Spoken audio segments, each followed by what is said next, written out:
MHz, suivez un programme exceptionnel. L'espace PCRN présente une émission exclusive sur le manifeste de la rupture et du progrès avec la participation de Bruce Maélé, vice-président national en charge de l'imprégnation idéologique. Découvrez également les actualités nationales et locales sous la présentation du révérend Daniel Anissé, Comte 2. Radio Espoir, 90.0 MHz, connectez-vous. Chaque lundi de 8h30 à 10h sur Radio Espoir FM, 90.0 MHz, suivez un programme exceptionnel.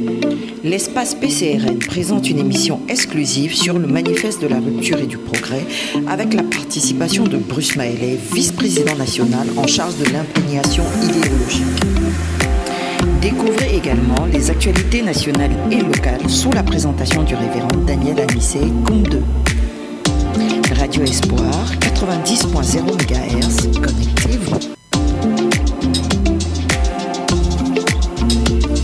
Et l'édition de ce 9 juin 2025 est porteuse d'une innovation.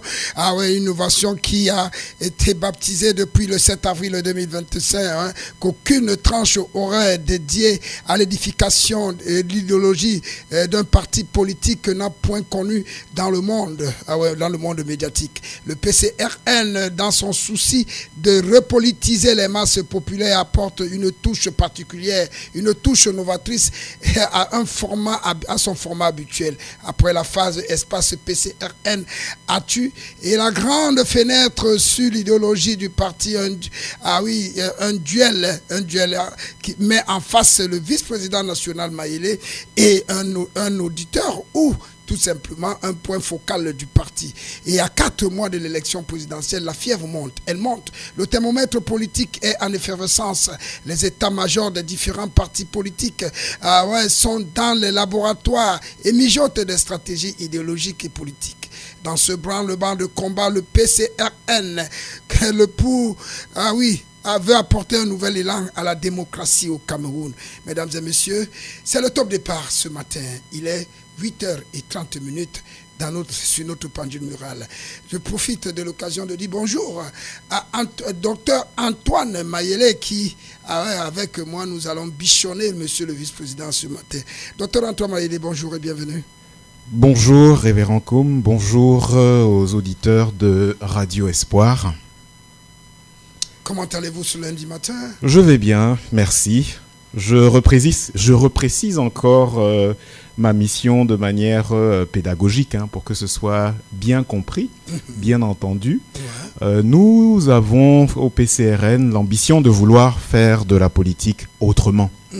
Dans le sens où pendant très longtemps, nos dirigeants, nos élites ont été dans une situation où apparemment ils n'avaient pas vraiment de compte à rendre à leurs électeurs, aux citoyens.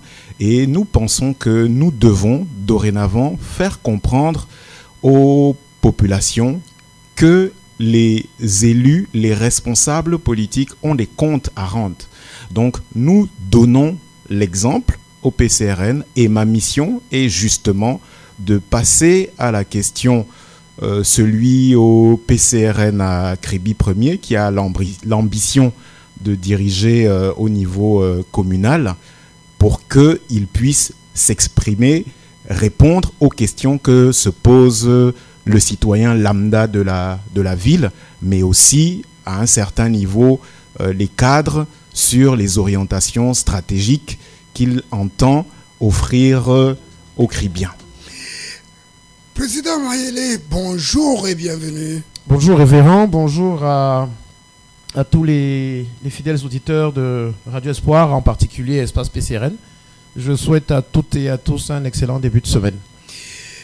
Quelqu'un avait dit que les entrepreneurs politiques et tous les autres, dont je ne vais pas citer ici entre guillemets, vont rendre gorge. Et vous, au PCRN, vous avez estimé qu'il est temps de le faire. Tout le monde rend gorge. Maintenant, ça dépend de ce que vous avez avalé. Fondamentalement. Donc même nous allons rendre gorge. Tout dépendra de ce que nous allons avaler. Sauf que les autres avalent des morceaux beaucoup plus gros que certains. Donc c'est pour ça que la reddition de la gorge peut être plus douloureuse pour certains. Non, nous allons rendre gorge. Rendre gorge, c'est assumer ses responsabilités et rendre des comptes. sur ce que nous avons fait. C'est le bilan, hein, en quelque sorte. Rendre gorge, c'est le bilan de ses actions sur le plan politique. C'est le bilan de nos actions. Aujourd'hui, le PCRN n'a aucune honte à présenter son bilan politique et non seulement on n'a aucune honte, mais nous sommes même plutôt fiers de notre bilan sur le plan politique, tant localement que nationalement. Tant de par notre militantisme que par notre représentativité à des fonctions électives, les conseillers municipaux, les députés et autres. Donc, on n'a aucun problème avec la reddition de la gorge. Aux éditeurs de la 90.0 MHz Radio Espoir, je leur réitère tout simplement notre profonde gratitude à les savoir nombreux à l'écoute de cette autre édition de PCRN, espace PCRN à l'Indisa. Aujourd'hui, nous allons faire table rase sur l'actu, l'actu parce que la thématique elle est bien fournie ce matin. Nous avions 3 sous-thèmes sur lesquels nous allons débattre, sur lesquels nous allons prendre au collet monsieur le vice-président national qui est très souvent à cette magnanimité de nous répondre très souvent. Monsieur le Président, aujourd'hui, nous allons parler des thématiques suivantes. Comment le PCRN se prépare pour 2025-2026. Le parcours du PCRN depuis mai 2019. Que propose le PCRN pour Kribi?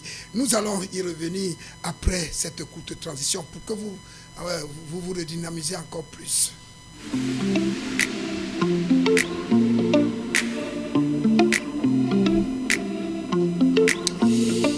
Effectivement, c'est parti, Monsieur le Président. Pour 2025 et 2026, quel est l'état des préparatifs au PCRN? 2025-2026, déjà, il faut remettre le contexte. Nous avons des élections majeures. Ces 2 années-là, l'année actuelle, l'année en cours, en 2025, nous avons l'élection présidentielle, les élections régionales et les élections municipales et législatives. Comment le PCRN se prépare? Le PCRN, déjà, ne se prépare pas depuis aujourd'hui. Le PCRN se prépare depuis 2020. Nous nous préparons depuis 2020.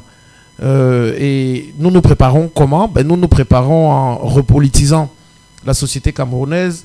Nous nous préparons en communiquant sur notre projet global, l'idéologie du parti, les aspirations que nous avons pour le développement de notre Cameroun, du Cameroun qui protège et qui libère les énergies. Donc voilà comment nous nous préparons. Nous sommes sur le terrain, nous sommes dans les médias, nous sommes dans les réseaux sociaux. Ce n'est pas évident, mais la particularité du PCRN, c'est que nous avons des équipes qui sont résilientes et engagées, qui prennent sur elles, qui font des sacrifices vraiment à saluer. Et ces sacrifices sont d'autant plus importants que le fait que le président national ne cesse de nous dire quelle est la reconnaissance qu'il a vis-à-vis de nous, ses lieutenants et ses militants, les militants de ce parti-là, s'agissant du travail que nous fournissons, s'agissant des efforts que nous consentons pour faire avancer la cause du parti, cette reconnaissance-là de lui est aussi quelque part ce carburant-là qui nous anime. Cette reconnaissance même de la société civile camerounaise de manière générale, qui, on peut être d'accord ou on n'est pas d'accord, s'accorde quand même sur le fait que le PCRN, tenant compte même de son aspect juvénile sur le plan politique, mais en l'espace de 7 ans, a fait de grands coups, s'est implanté vraiment de manière marquable sur l'ensemble du territoire. Sur les 360 communes aujourd'hui, nous sommes effectivement représentés sur près de 310 communes. C'est énorme en ce laps de temps, sachant que nous n'avons ni les moyens de l'État, ni. C'est dû au travail acharné. Ce que vous nous voyez faire à Kribi, il faut savoir que dans d'autres mesures,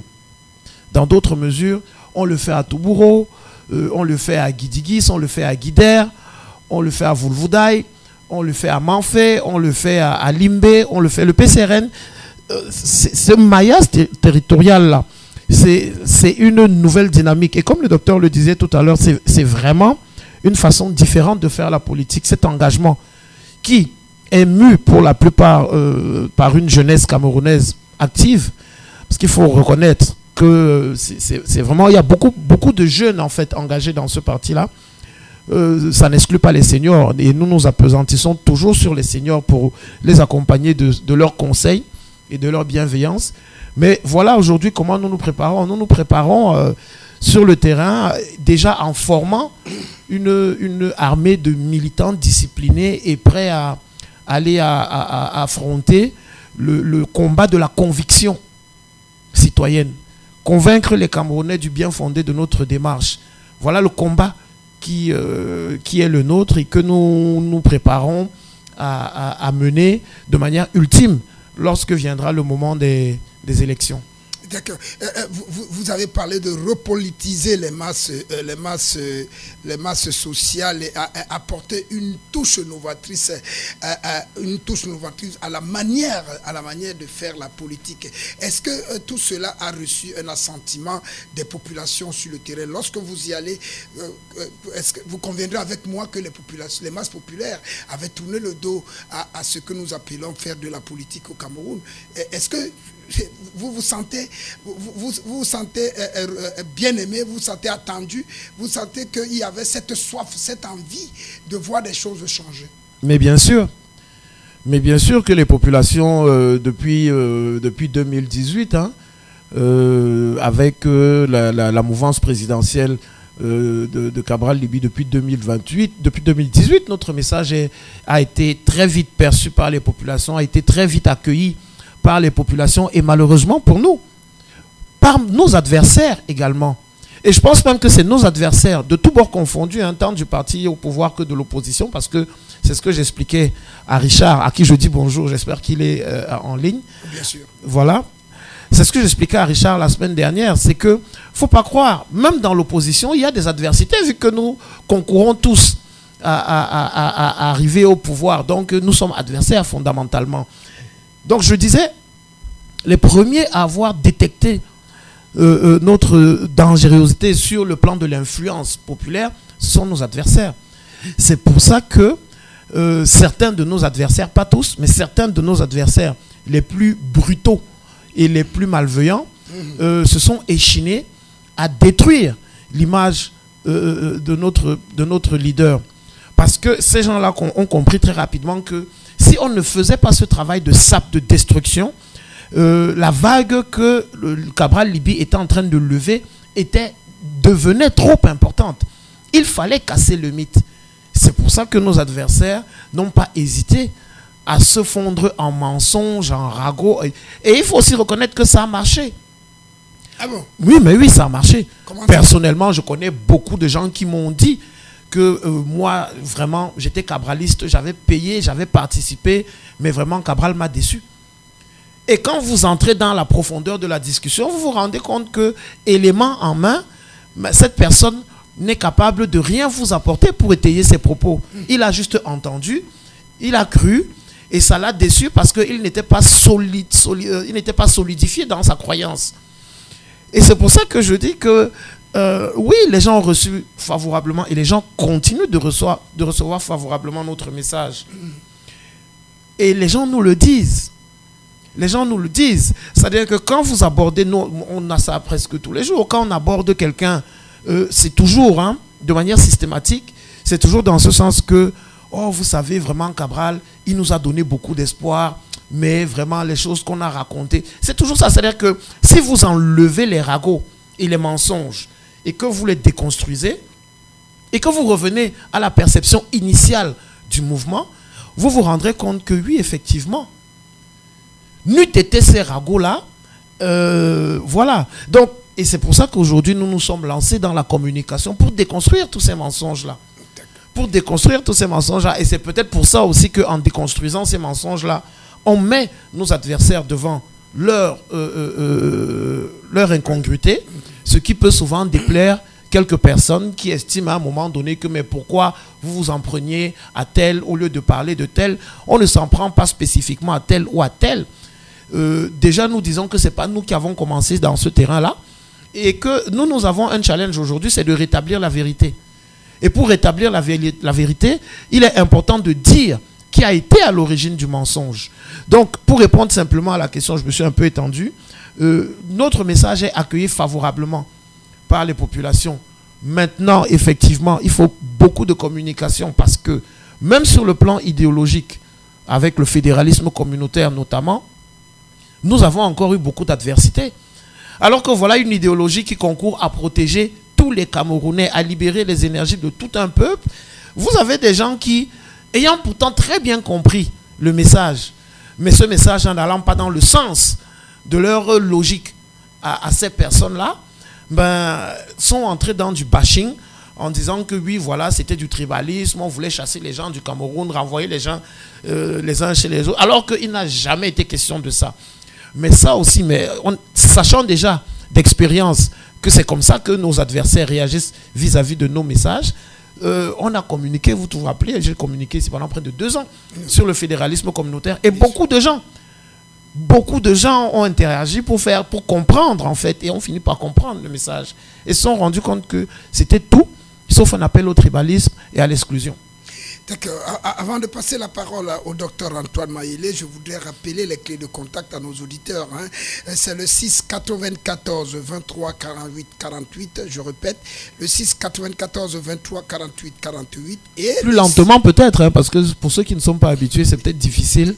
Le temps de chercher un stylo et de noter. J'espère que vous avez déjà les stylos. Voilà. Le 6 94 23 48 48. Je répète, le 6 94 23 48 48 et le 6 81 85 48 23, le 6 81 85 48 23.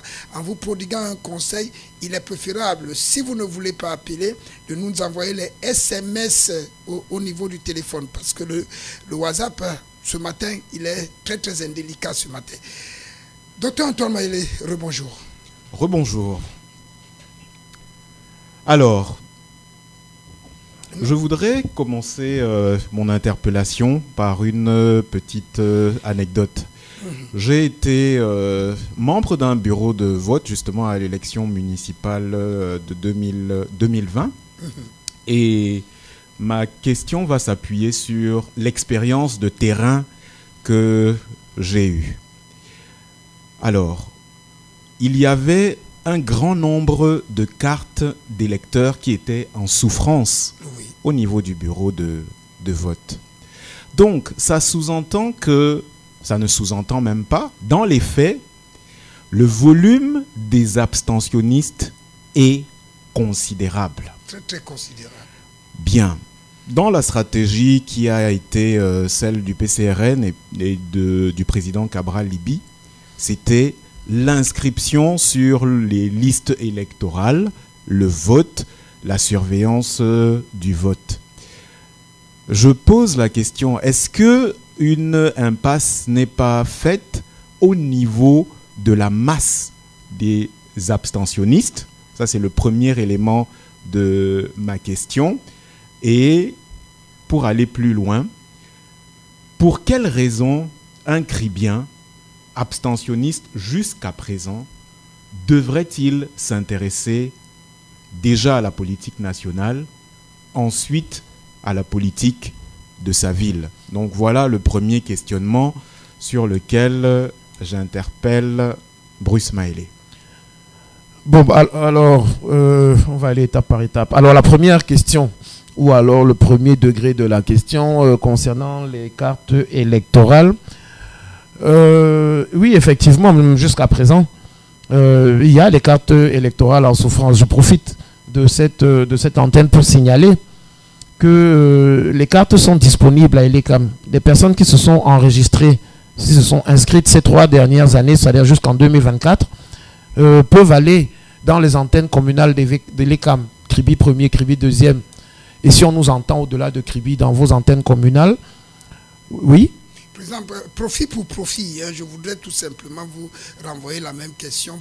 Mais cependant, c'est dans le cadre de ceux qui ont perdu leur carte. Parce qu'il y en a qui m'ont interpellé et m'ont demandé, révérend, il faut poser la question au président Maïlé. Ceux qui ont perdu leur carte, comment vont-ils voter? Qu'est-ce qu'ils doivent faire? Alors, ceux qui ont perdu leur carte électorale, qui savent au moins dans le bureau de vote où ils sont, Oui. où ils se sont enregistrés. Ce qu'il faut faire, c'est aller à l'antenne communale Elikam. Allez à l'antenne communale Elikam avec votre carte nationale d'identité. Les populations ont la possibilité de consulter le fichier électoral. C'est la loi qui le prévoit. Et moi, étant membre de la commission communale de révision sur les listes électorales, je sais que Elikam met à la disposition des populations ces listes. Quand vous arrivez à l'antenne, elles sont devant vous. Vous dites que vous voulez consulter la liste pour vérifier votre enrôlement. Les listes sont disponibles. Donc il faut le faire, il faut y aller. Ceux qui se sont enregistrés et qui veulent être rassurés, parce qu'il faut savoir que c'est depuis janvier que les listes sont disponibles. Les listes qui ont été toilettées en 2024. Oui. Elles sont disponibles depuis janvier 2025. Donc, dans les antennes communales, vous allez et vous avez la possibilité de consulter le fichier électoral, c'est-à-dire que vous demandez le quartier dans lequel vous êtes enrôlé. Éventuellement, si vous connaissez jusqu'au bureau de vote, vous demandez directement votre bureau de vote et vous consultez le fichier, vous allez retrouver votre nom. Si vous ne retrouvez pas votre nom, vous émettez tout de suite des réserves. Vous allez voir le chef d'antenne ou un agent et vous présentez quand même un élément qui atteste que vous vous êtes enregistré. Ça peut être le récépissé qu'on donne là. Mais si vous ne voyez pas votre nom, nous le conseil qu'on donne au PCRN, si vous ne voyez pas votre nom alors que vous vous êtes enrôlé, faites-le tout de suite. Re-enrôlez-vous à nouveau, immédiatement. C'est très important. Ça ne sert à rien de se lancer dans une procédure, de contestation. Parce que bon, il y a des partis politiques qui, eux, ont décidé de faire de leur vie de la contestation. Non. Souvent, quand on peut éviter la contestation, évitons la contestation, réenrôlons-nous immédiatement. Ouais. Et je donne aussi comme information que Elikam a reçu du nouveau matériel. Donc, au niveau de l'enrôlement, c'est beaucoup plus simple. Les récépissés sont beaucoup plus clairs, c'est beaucoup plus simple. Donc, voilà pour répondre à la question. Hein. Ceux qui ont perdu leur carte d'électeur, déjà il faut savoir que on vote avec la carte d'électeur et on vote avec la carte d'identité et le récépissé de la carte nationale d'identité. Si vous n'avez pas votre carte d'électeur, en vous présentant au bureau de vote, vous votez avec votre carte d'identité. C'est parti, Monsieur le Président. Virginie, bonjour et bienvenue. Bonjour, pasteur Daniel Koundé. Bonjour au vice-président et au docteur Maïlo. Ravi de vous écouter ce matin. Merci. La semaine dernière, je n'ai pas pu passer avec plus de courant. Ah oui, bon, je n'ai pas de course parce que j'ai pas assez de crédit là, le temps de changer en journée. Allez-y. Bon, moi j'ai un souci par rapport à l'actualité. Le fait que les partis politiques lancent les campagnes là pour, pour la levée des fonds.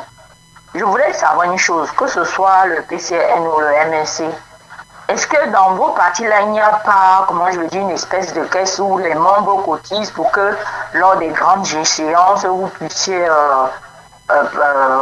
lancer la campagne sans appeler nécessairement les Camerounais? Parce que moi, je vois que ça devient un mode au Cameroun. Et c'est comme si à chaque fois que les élections s'approchent, c'est là où on lance ces campagnes. Oui, certes, les sommes sont insignifiantes, mais je trouve que cette façon de faire là n'est pas du tout. Essayez de nous expliquer si dans votre parti là, il n'y a pas, je ne sais pas comment vous l'appelez ça, une espèce de caisse qui devrait préparer ce genre d'échéance. Je pourrais vous revenir. D'accord. Vous l'avez suivi, Président? Oui, bonjour Virginie. Bonjour Virginie, j'espère que tu vas bien. Merci pour la question. Bon, j'évacue la question de Virginie rapidement pour revenir à la préoccupation d'Elikam. Virginie, il faut savoir que c'est le fonctionnement normal de tout parti politique au Cameroun comme ailleurs. Oui. Et au Cameroun, on est même beaucoup plus timide. Laisse-moi te dire, Virginie, et à tous les auditeurs, sur cette question-là, au Cameroun, on est beaucoup plus timide. Dans les pays occidentaux, les partis politiques vous appellent. C'est-à-dire que vous n'êtes même pas militant, vous n'êtes rien. Parce qu'ils ont le fichier. et ils ont l'annuaire. On vous appelle individuellement, c'est-à-dire que tous les partis vous appellent pour que vous fassiez des dons en leur faveur. On vous envoie des mails, on vous envoie des SMS, on vous envoie des messages WhatsApp. C'est parce que quoi, Virginie, ce qu'il faut comprendre, c'est que la politique nécessite de l'argent. Tous les lundis, vous me voyez ici à Radio Espoir. Bon, c'est vrai qu'on a de très bonnes relations avec le révérend et le PDG à Bénin. Mais ce n'est pas nos relations qui payent le courant. Donc il y a une participation, il ne faut pas croire. Tout ce que nous faisons comme déploiement et tout ça là, il y a une participation. Donc vous allez demander aux militants de participer à hauteur de combien? Déjà que pour le fonctionnement quotidien du parti, ça coûte. On ne s'en rend pas compte parce qu'on ne le crie pas sur tous les toits. Virginie, vous êtes venu déjà à notre quartier général. On a le Wi-Fi. Il faut payer ça tous les mois. Il faut payer l'électricité. Les gens se déplacent pour venir travailler. Il y a quand même si ce n'est pas un salaire, de temps en temps, il y a quelques petites subventions. Ça coûte de l'argent. On se déplace, on va rendre visite à des populations dans les quartiers. On a de petites causeries. On se sépare après ces causeries. On offre une bouteille d'eau parce qu'on a mobilisé les gens pendant 1 ou 2 heures à discuter. Ça coûte de l'argent. Maintenant que les campagnes arrivent, les campagnes électorales arrivent, il faut la production de gadgets, il faut les t-shirts, il faut les banderoles, il faut la logistique, il faut louer des véhicules pour pouvoir être mobile, pour faire des caravanes. Mais un parti politique, disons même un parti politique qui a ou qui aurait 1 million de militants, c'est-à-dire que prenons même ça de manière aussi large. Il faut savoir qu'une campagne présidentielle bien fournie au niveau du Cameroun, ça commence en milliards. Ça commence en milliards. Nous, on a vu la dernière campagne présidentielle en 2018, on a vu ce qu'on avait. Et on s'est félicité 1000 fois parce que ce qu'on a réussi à faire avec l'argent qu'on avait, ça relevait du miracle, tout simplement. Sauf qu'il faut comprendre cela. Ça nécessite de l'argent et ce n'est pas le fait du Cameroun. Je dis que sur ce plan-là, le Cameroun est en retard. Donc Virginie, ne faut pas se sentir offusqué du fait que les gens fassent des quêtes. Et ce qui est extraordinaire, je profite pour revenir dessus, c'est que quand le PCRN, enfin c'est pas le PCRN, mais quand Cabral Libby lance le fundraising en 2018 pour la campagne, extraordinairement, tous nos concurrents de l'opposition comme du parti au pouvoir, qu'est-ce qu'ils ont eu comme réaction? Ils se sont moqués de nous. Ils se sont moqués de nous. Oh, les mendiants, voilà, maintenant ils commandent de l'argent. De toute façon, Cabral Libby n'a qu'une seule veste. Cet argent-là, c'est pour voler, c'est pour s'enrichir, parce qu'il est pauvre. Voilà la réaction qu'ils ont eue. Extraordinairement, nous sommes en 2025. Qu'est-ce que tout le monde fait? Appel de fonds. Tout le monde. Appel de fonds. En commençant par le parti au pouvoir. Appel de fonds. C'est pour dire quoi? C'est pour dire que quand on est un précurseur, on est un précurseur. Quand on a l'avance et qu'on a la vision, on a la vision. Ce que les gens, et moi je le dis tout le temps, hein, même le fédéralisme communautaire et tout ce dont on parle, il y a beaucoup de choses sur lesquelles les gens vont devoir s'aligner, mais pour lesquelles Cabral Libby a été le précurseur. Aujourd'hui, ça devient récurrent. Hier, nous avons eu un direct TikTok, ça fait le 2e direct qui est programmé dorénavant tous les dimanches à partir de 15h. Il fait un direct TikTok où il s'exprime. Devant qui veut l'entendre, il se fait interroger et tout ça là. Qu'est-ce qu'on nous a dit le mois dernier, nos adversaires? Que ça c'est quel président qui vient parler sur TikTok? Je vous parie ce que vous voulez, révérend. D'ici les élections présidentielles, vous allez vous rendre compte qu'il ne sera plus le seul à aller s'exprimer sur TikTok. Mais déjà, le président de la République avait déjà demandé à tout son gouvernement d'être présent dans les réseaux sociaux. Voilà. Mais pour eux, c'est compliqué parce qu'ils ont un bilan à défendre. Et vous comprenez que moi, si j'ai en face de moi un ministre, il va passer un sale quart d'heure. Vous comprenez? Donc, pour eux, ils estiment que... Donc voilà, pour répondre à cette question, Virginie, ce n'est pas un drame, ce n'est pas un crime. C'est comme ça qu'on fait la politique. Et je dis bien, au Cameroun, nous sommes en retard sur le plan de la levée des fonds pour des initiatives politique. D'accord, rendons-nous dans ce taux d'absentéisme élevé, dont parlait le docteur Bon, Mayele. mais alors, ça, vous voyez, c'est pour ça que nous repolitisons les Camerounais. C'est pour ça que nous repolitisons les Camerounais. Pourquoi? Parce qu'il faut interroger l'histoire. Le tout n'est pas de constater, il faut se demander pourquoi. Et moi, j'avais eu il y a, je crois, 3 ans, on avait parlé de ça, où j'avais expliqué un peu ce qui justifie le comportement des Camerounais, notamment vis-à-vis de la politique. Il faut savoir qu'en 92, après la victoire, entre parenthèses, déclarée du chef de l'État, il y a eu les élections législatives, au cours desquelles l'opposition avait gagné la majorité des sièges. L'opposition était majoritaire. Oui. Mais sauf que les Camerounais n'ont pas compris comment, de façon majoritaire à l'Assemblée nationale, vous vous êtes retrouvés à faire alliance avec le RDPC pour donner au RDPC la majorité, alors qu'il était question de contrer, de représenter effectivement un réel contre-pouvoir. Et il y a eu un grand rejet. Il y a eu un choc. Les populations n'ont pas compris. Et quand derrière, on a eu des informations qui faisaient état de ce que ces leaders politiques se sont ralliés au RDPC parce qu'elles auraient reçu ce que un cadre d'un parti politique a encore révélé sur une radio il n'y a pas très longtemps, que certains leaders de l'opposition ont reçu des intéressements pour se rallier au RDPC et ont eu en contrepartie des postes ministériels, ce genre de choses. Les populations ont regardé et elles ont dit, mais dans l'affaire, si c'est comme ça, bon, ok, on a pris note. En 97, vous avez le parti majeur de l'opposition qui décide de boycotter les élections. Les populations ont pris note. 2004, vous avez une espèce d'union pour la majorité présidentielle qui se crée avec des partis improbables. L'UPC entre dans le gouvernement. Les gens ne comprennent pas. Et résultat des courses, qu'est-ce qui se passe? Les populations commencent à se dire que non, en fait, cette histoire-ci, c'est même comme ça. Donc, nous, on est là, on vient là comme la chèvre, on meurt là, alors que les gars, eux, ils font ça pour leurs intérêts personnels. Et du coup, les gens se sont dépolitisés. Les parents qui font les commentaires devant les enfants écoutant les commentaires, quand ils deviennent adultes en âge de voter, ça ne les intéresse pas parce qu'ils ont écouté leur père parler, leurs parents parler. Ils ont écouté les dénonciations tout azimut sur les plateaux télé où tel leader discrimine tel leader en disant que oui, mais vous êtes là parce qu'on vous a donné, ainsi de suite. Mais c'est ça qui a dépolitisé les gens. Président Mayele, peut-on penser que c'est une sanction Mais on ne pense pas que c'est une sanction. Ça l'est. C'est clairement une sanction. C'est très clairement une sanction du peuple en disant que bon, oui, on souffre.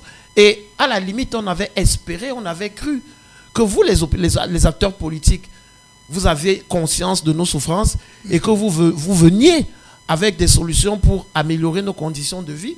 Mais il a suffi qu'on vous nomme, qu'on vous donne une voiture de fonction avec un garde du corps, avec un couloir davantage, que vous avez laissé tomber les populations. Donc, à partir de ce moment, et qu'est-ce qui se passe depuis un moment donc? Les populations disent, ok, on va voir ça le jour des élections. C'est pour ça que quand vous commencez à faire campagne, vous parlez tout le français que vous voulez. Mais si vous n'avez pas donné le pain, la sardine, les 1000 francs, les 2000 francs, les gars vous regardent.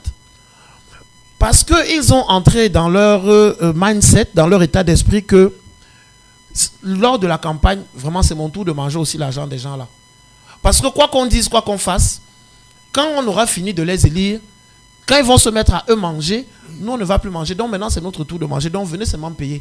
Et à la limite on vous donne nos voix parce qu'on se rend compte que qu'on vous donne même nos voix, qu'on ne vous donne même pas nos voix, d'abord vous êtes tellement malhonnête que vous bourrez même les urnes. Et puis il y a des gens qui disent tout simplement que ça ne me concerne pas. Vous lui parlez de politique et tout ça là, il vous regarde droit dans les yeux. Il vous dit clairement que ça, il n'est pas concerné. Ça ne l'intéresse pas, il n'en a pas envie, il ne veut rien. Mais qu'est-ce que le PCRN a-t-il apporté pour que cet esprit-là change au niveau des masses populaires? Mais c'est la pédagogie que le PCRN fait depuis 2020. C'est cette pédagogie-là, ce travail d'explication. La première des choses, la plus importante, c'est déjà d'expliquer à la population que nous avons fait le bon diagnostic. Parce que quand nous développons cette théorie-là devant les populations, ben, ils vous disent oui, c'est ça. C'est pour ça que ça ne nous intéresse plus. Parce qu'on ne croit plus. Et on leur dit, nous avons donc compris. Et c'est parce que nous avons compris que nous disons qu'il faut savoir donc une chose.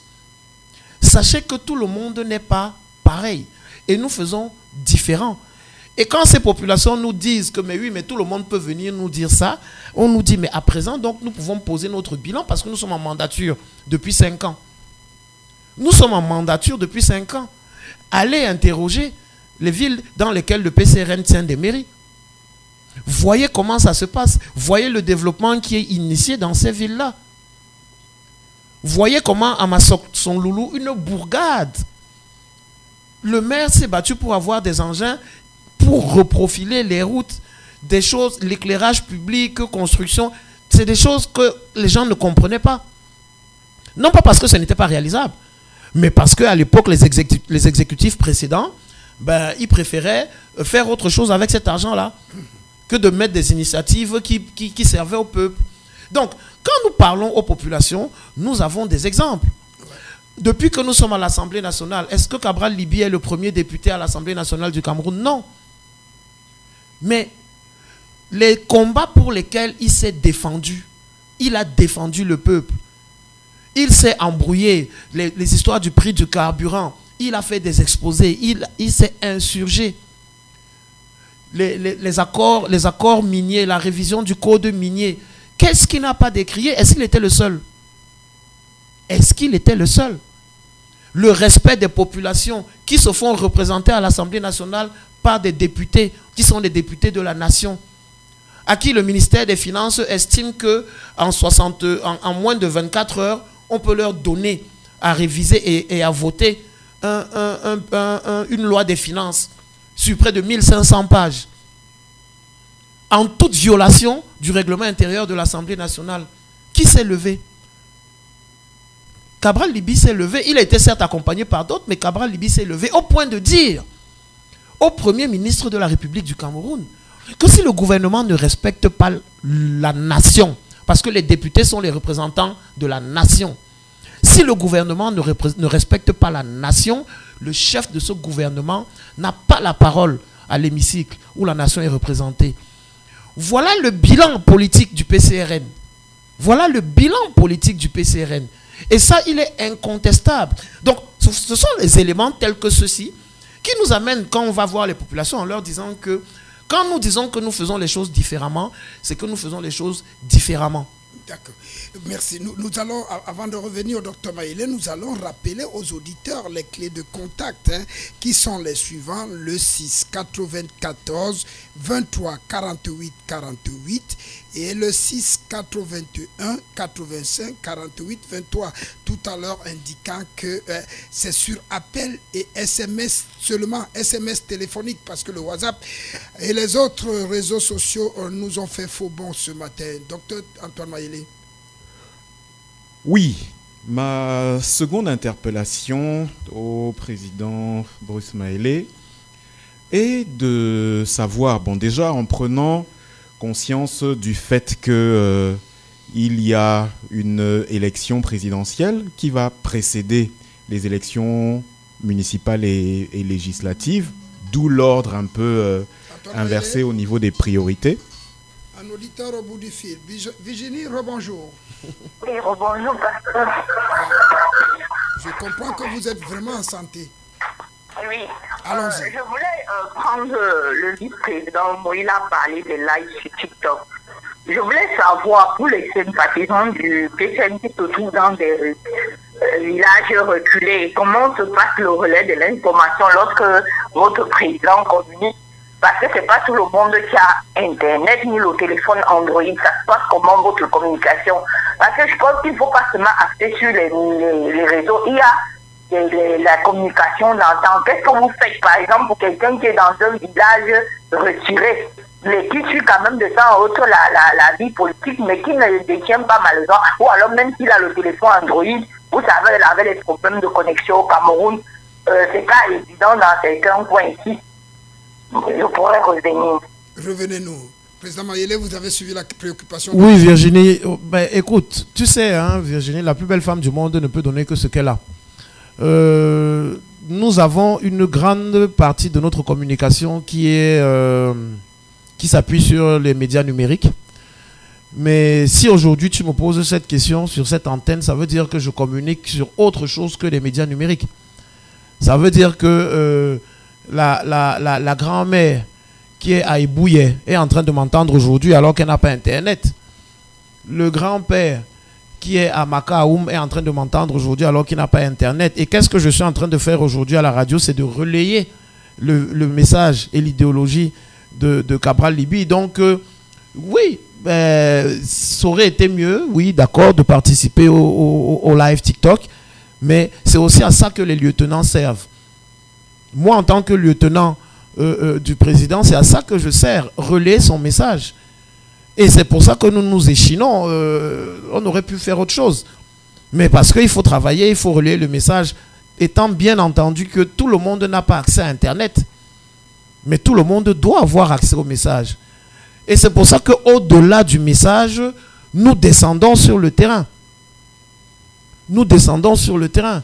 Je voudrais dire un bonjour spécial à mon frère et ami, camarade Henri Mabali, le président du comité communal de Kribi 2e, qui est un bourreau de terrain. Donc, on fait tout, on se déploie, en fait, tout azimut. Autant on se déploie sur le terrain que nous nous déployons dans les plateformes radiophoniques, autant nous nous déployons sur les plateformes numériques. Vous nous voyez à la télé quand même. Je pense qu'une semaine ne passe pas sans que vous ne voyez un communicant du PCRN intervenir dans les médias télévisés, quels qu'ils soient. Donc, non, Virginie, nous ne focalisons pas notre communication. Le président national ne focalise pas sa communication sur TikTok. TikTok, c'est un élément de communication en plus de ce qui est déjà fait. Et nous nous sommes rendus compte que beaucoup de gens, oui, ceux qui ont la possibilité d'avoir la connexion et les mégas, ben, pour eux, pour ces personnes-là, pour elles, donc c'est vraiment très agréable de pouvoir accéder directement à Cabral Libye et de lui poser des questions. On aurait souhaité que ce soit aussi facile lors d'un live TikTok de pouvoir poser 2 ou 3 questions au président Biya ou à Joshua aussi, ou voilà, qui vous voulez. Donc voilà, c'est juste un élément de plus, on ne focalise pas dessus. D'accord, on prend la dernière préoccupation sur ce premier volet de notre thématique, de nos thématiques de ce matin.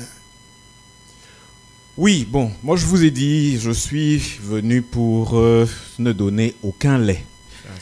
Je n'ai pas eu l'impression d'avoir eu la réponse qui était de savoir quelles sont les raisons pour lesquelles un citoyen démotivé, déçu, désengagé, doit-il s'intéresser à la politique nationale et à la politique de la ville. Ok, vous rendez compte, on voit ce que vous faites à l'Assemblée quand vous y êtes, on voit les résultats des mairies dans lesquelles le PCRN est à la commande, mais de manière précise, comment est-ce que vous vous organisez pour intéresser les jeunes découragés à la politique, les adultes? Pourquoi est-ce qu'il est nécessaire qu'ils s'intéressent tout simplement à la politique? Mais il est nécessaire que les uns et les autres, notamment les jeunes, parce que les jeunes auront en héritage le pays. Donc, il est intéressant que les jeunes s'intéressent à la politique. La première des choses, c'est que pour s'intéresser à quelque chose, il faut comprendre la chose. Ou alors, pour comprendre la chose, il faut s'y intéresser. Ça dépend du côté par lequel vous prenez ça. Donc, ce que nous sommes en train de dire et de faire, premièrement, c'est d'expliquer ce que c'est que la politique. Parce que quand vous discutez avec des gens, vous avez des gens qui vous disent « je ne fais pas la politique » et ils vous le disent avec fierté. C'est-à-dire que « oh non, moi je ne fais pas la politique ». C'est-à-dire que pour lui, la politique c'est quelque chose de diabolique, de fondamentalement péjoratif et c'est quelque chose à la limite d'infect. Donc, ce que nous faisons, la première démarche que nous faisons, c'est d'expliquer ce que c'est la politique et de l'expliquer de la manière la plus simple. De la manière la plus simple. Refuser de faire la politique alors que tu sais que tout à l'heure tu vas monter sur une moto et que tu n'es pas sûr que la moto là va te conduire à bon port parce que les statistiques qui font état d'accidents de moto sont plutôt très élevées. Tu refuses de faire la politique, mais tu montes sur la moto. En montant sur la moto, ton cœur s'arrête de battre parce que tu es inquiet. Bon, il y en a qui sont blasés, hein, ils n'ont plus peur. Donc vraiment, Jean s'en fout la mort. Mais il dit fièrement qu'il ne fait pas la politique. Quand cette personne-là tombe malade, va à l'hôpital et subit toutes les misères, encore qu'à l'hôpital, on essaye de faire des efforts pour améliorer. Mais c'est toujours compliqué du fait du potentiel de ce que nous pourrons avoir. De ce que nous pourrons avoir. C'est compliqué et ça coûte cher. Dès que vous entrez à l'hôpital, le porte-monnaie s'ouvre et ça sort comme ça sort, ça sort comme ça sort. Et cette personne qui est en train de se plaindre va vous dire « oh non, moi je ne fais pas la politique ». Vous avez un enfant que vous n'arrivez pas à scolariser dans de bonnes conditions, vous êtes obligé de vraiment de vous compromettre même pour arriver à scolariser votre enfant parce que ça coûte de l'argent. Quand il est à l'école primaire, ça va. Au secondaire, ça devient compliqué. Quand il faut aller à l'université, ça devient la croix et la bannière. Combien de nos jeunes universitaires, filles comme garçons, se voient obligés de se prostituer pour survivre à la fac? Combien? Mais vous avez ces gens-là qui vous disent que oh non, moi je ne fais pas la politique. Alors, ce qu'on leur explique,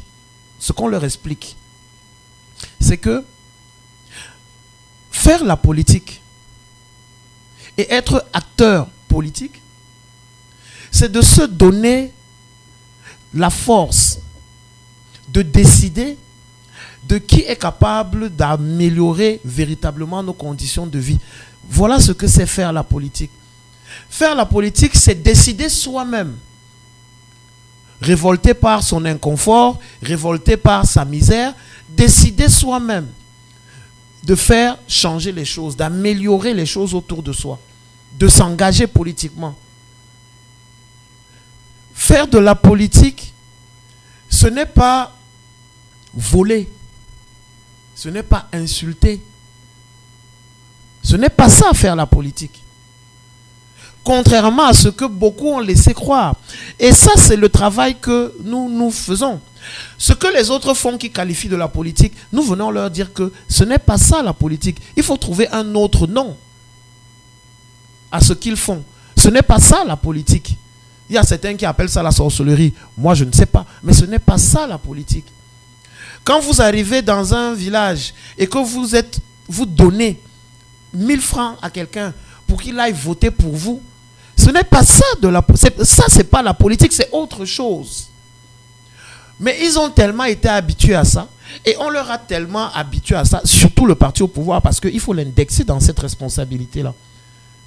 Le RDPC a été champion pour expliquer aux gens que non, c'est ça la politique. Quand vous voyez un grand cadre du RDPC vous dit qu'il est un grand politicien, ça veut tout simplement dire qu'il sait comment faire pour donner l'argent et pour corrompre les électeurs. Au RDPC, voilà ce que ça veut dire faire la politique. Un grand politicien au RDPC, c'est quelqu'un qui sait comment faire pour corrompre les électeurs. Soit pour intimider les électeurs, soit pour les corrompre le plus simplement possible. Et nous disons que non. Et nous apportons donc la preuve, par nos bilans, par nos résultats, que nous pouvons faire différent et avoir de meilleurs résultats. Parce qu'un politique, un homme politique, un élu qui a été élu par le peuple, sans qu'il n'ait eu rien à donner comme marchandage au peuple, il sait qu'il est tenu par ce peuple. Il est obligé de donner un bilan. Il est obligé, c'est une obligation. Et c'est pour ça que les députés PCRN, vous avez vu, le mois dernier, ça continue, ont fait une reddition des comptes, des tournées parlementaires pour expliquer quel était le bilan de leur mandat. On arrive en fin de mandat. Mais combien de députés RDPC vous voyez faire des redditions parlementaires, des redditions de comptes parlementaires? Non, parce que pour la plupart, ils avaient déjà géré ce problème-là. En faisant ce qu'ils ont fait pour qu'on vote pour eux, le deal était déjà passé. Donc il n'y avait plus de comptes à rendre après. Donc voilà ce que nous expliquons aux Camerounais et aux Camerounaises en leur disant que non, on ne peut pas être dans la misère et on dit que on décide de ne pas faire ce qui peut nous sortir de la misère. Ça n'a pas de sens. Alors pour aller plus loin dans la question, je rebondis sur le mot bilan.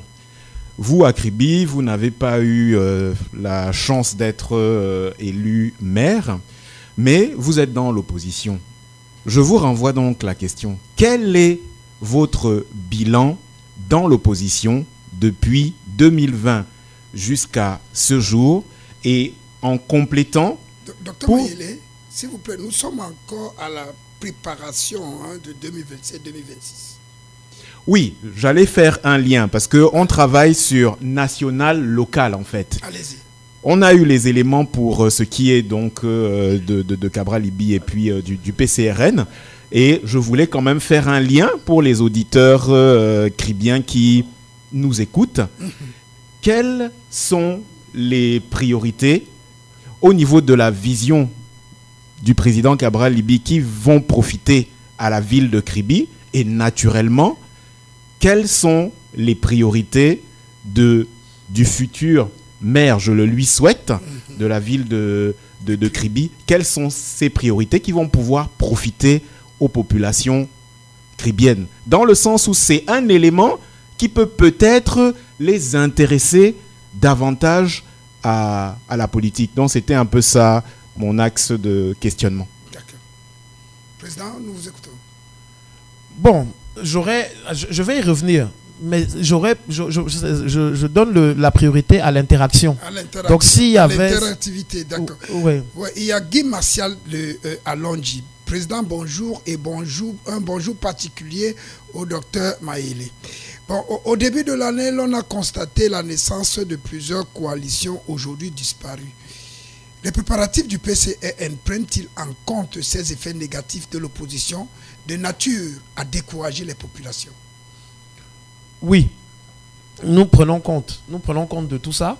Et c'est justement pour ça que, si vous avez remarqué, nous sommes dans l'observation depuis un moment. Nous sommes dans l'observation.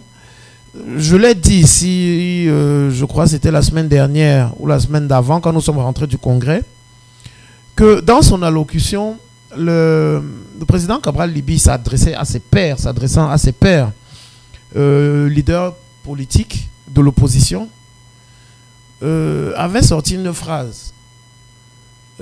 Quand ceux-ci demandaient as-tu à tort et à crier as-tu coalition, il faut une coalition. Et le président Cabral Libye leur avait dit qu'on ne coalise pas autour d'un homme, on coalise autour d'un projet. Et il avait utilisé cette phrase-là parce que nous tous là, on se connaît. On se connaît. Et on est en train de voir ça aujourd'hui. On est en train de voir ça aujourd'hui. Et une fois de plus, ça donne raison à Cabral Libye. Parce que quand vous commencez à coaliser autour d'un homme, et non d'un projet, mais il suffit que le camp adverse trouve la faille ou le point faible de cet homme-là, et votre coalition est en danger. C'est comme ça que vous voyez des gens, on a dit, bon, on va se coaliser autour de cette personne, on fait la coalition autour de cette personne, et puis pour une raison ou pour une autre, vous voyez de manière totalement incompréhensible, vous voyez des choses qui commencent à devenir bizarres. Quand vous voyez ce qui est en train de se passer avec le groupe de Douala aujourd'hui, on se demande, mais ces gens, ils sont tombés sur la tête, c'est quoi leur problème? C'est quoi leur problème? Et si vous vous imaginez, donc, si tout le monde était entré là, on serait aujourd'hui en train de se regarder. Le Kana lycée en excluant un, Sambaka excluant l'autre, Henriette Ekwe s'excluant elle-même, Abba Oyono déclarant déjà son candidat à lui alors qu'il est dans la dynamique qu'il doit choisir. Bon, vous vous dites que mais finalement, et c'est pour ça que Cabral avait dit, au PCRN, nous avons 2 options dorénavant. 2, il n'y en a pas une troisième. La première option, c'est une coalition pour une transition refondatrice. Voilà le programme de la première option.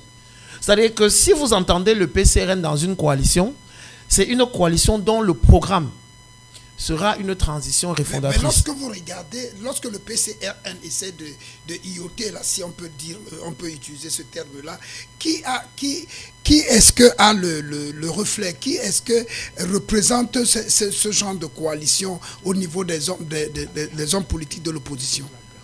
Mais alors, le président Cabral Libye étant lui-même investi par le PCRN, donc il est candidable, on va dire ça comme ça. Nous avons déjà, et ça on va arriver à la deuxième option, mais pour répondre précisément, pour l'instant, à l'heure actuelle, le seul candidat investi par un parti politique qui s'est déjà engagé et qui a proposé un mandat de transition, c'est le bâtonnier Akeremouna. Jusqu'à présent. Donc PCRN prêt à coaliser avec lui. Donc, je reprends. Donc, si il y a, et si au fil du temps, parce que d'ici un mois c'est plié, là on va convoquer le corps électoral. C'est plié, effectivement. Voilà. Ouais. Donc si d'ici là, il n'y a aucun autre leader politique qui soit prêt à un mandat de transition, c'est-à-dire que lui, il estime qu'il vient pour une transition et après il part. Parce que c'est ce que Akeremoun a dit. Akeremoun a dit, lui, compte tenu de son âge et tout, et bon voilà, il vient, il fait un mandat de transition et il part. Il est de la société civile, il n'a pas d'appareil politique qui va lui mettre la pression, parce que c'est ça le problème avec les appareils politiques, surtout dans des mandats de transition. Quand vous êtes dans un mandat de transition et que vous êtes à la tête d'un appareil politique, ben, il y a de fortes chances pour que l'appareil politique vous mette à vous, l'individu, la pression et décide de vous faire rester. C'est ce dont on accuse par exemple le président Biya, en disant que quelque part c'est le RDPC, c'est le système RDPC qui, beaucoup plus même que sa propre volonté, le maintient lui au pouvoir. C'est son appareil politique. Donc Akeremouna, étant membre de la société civile, n'a donc pas d'appareil politique. Il n'a pas derrière lui un parti politique avec des cadres, des militants et tout ça là qui vont lui dire non, reste. Donc ce que nous disons, c'est qu'en l'état actuel des choses, il y a ce nom-là qui ressort, en attendant qu'il y en ait un ou deux autres. Mais pour l'instant, pour ce qui est un mandat de transition refondatrice, voilà celui qui se présente comme étant le candidat de cette transition. Bien, ça c'est la première option. La deuxième option, c'est la coalition Cabral-Libye 2025. La coalition Cabral-Libye 2025 interviendrait au cas où la première option, parce qu'il faut savoir que c'est ça la première option, au cas où la première option pour la transition refondatrice ne soit pas fructueuse, alors le président national du PCRN va donc se présenter comme candidat en agrégeant autour de lui tous les membres de la société civile et les alliés politiques, notamment les leaders des partis politiques, qui voudront cheminer avec lui. Voilà, Guy, les deux options que nous avons. Pourquoi? Parce que nous nous sommes rendus compte que les coalitions autour d'un homme sont dangereuses.